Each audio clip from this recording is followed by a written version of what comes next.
ಹೆತ್ತಬ್ಬೆಯ ಮೇಲೆಯೇ ಸ್ವಂತ ಮಗ ಅತ್ಯಾಚಾರ ಎಸಗಿದ ಪೈಶಾಚಿಕ ಕೃತ್ಯವೊಂದು ಪುತ್ತೂರು ತಾಲೂಕಿನ ಕೆದಂಬಾಡಿ ಗ್ರಾಮದ ಕೋರಿಕ್ಕಾರದಲ್ಲಿ ಜನವರಿ 12ರ ತಡರಾತ್ರಿ ನಡೆದಿದೆ. ಜಯರಾಮ ರೈ ಎಂಬಾತನೇ ಈ ಪೈಶಾಚಿಕ ಕೃತ್ಯ ಎಸೆದ ಆರೋಪಿ.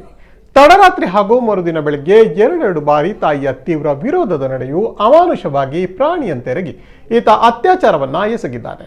ಸಂತ್ರಸ್ತೆ ತೀವ್ರವಾಗಿ ಅಸ್ವಸ್ಥಗೊಂಡಿದ್ದು ಪುತ್ತೂರಿನ ಸರ್ಕಾರಿ ಆಸ್ಪತ್ರೆಗೆ ದಾಖಲಾಗಿ ಇದೀಗ ಚೇತರಿಸಿಕೊಳ್ಳುತ್ತಿದ್ದಾರೆ. 58 ವರ್ಷದ ಸಂತ್ರಸ್ತೆ ಪುತ್ತೂರು ಗ್ರಾಮಾಂತರ ಪೊಲೀಸ್ ಠಾಣೆಗೆ ಈ ಬಗ್ಗೆ ಇದೀಗ ದೂರನ್ನು ಕೂಡ ನೀಡಿದ್ದಾರೆ.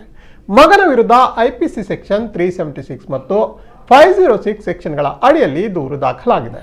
ಸದ್ಯ ಆರೋಪಿಯನ್ನ ಸಂಪ್ಯ ಠಾಣೆ ಪೊಲೀಸರು ವಶಕ್ಕೆ ಪಡೆದು ವಿಚಾರಣೆಯನ್ನ ನಡೆಸುತ್ತಿದ್ದಾರೆ. ಈ ಕೃತ್ಯ ನಡೆದ ರಾತ್ರಿ ಎಂದಿನಂತೆ ಊಟ ಮಾಡಿದ ಮೇಲೆ ಆರೋಪಿಯು ತನ್ನ ಕೋಣೆಯಲ್ಲಿ ಮಲಗಿದ್ದ. 3 ಗಂಟೆ ನಸುಕಿನ ವೇಳೆ ತಾಯಿ ಮಲಗಿದ ಕೋಣೆಗೆ ತೆರಳಿ ಆರೋಪಿ ಅತ್ಯಾಚಾರವನ್ನು ಎಸಗಿದ್ದಾನೆ.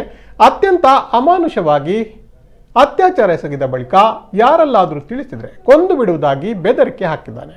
ಇದಾದ ಬಳಿಕ ಜನವರಿ 13ರಂದು ಬೆಳಿಗ್ಗೆ ತಾಯಿ ಅಡುಗೆ ಕೋಣೆಯಲ್ಲಿದ್ದ ಸಂದರ್ಭದಲ್ಲೂ ಅಲ್ಲಿಗೆ ಬಂದು ಮತ್ತೆ ಅತ್ಯಾಚಾರ ಎಸಗಿರುವುದಾಗಿ ಸಂತ್ರಸ್ತೆ ಪೊಲೀಸರಿಗೆ ನೀಡಿದ ದೂರಿನಲ್ಲಿ ತಿಳಿಸಿದ್ದಾರೆ.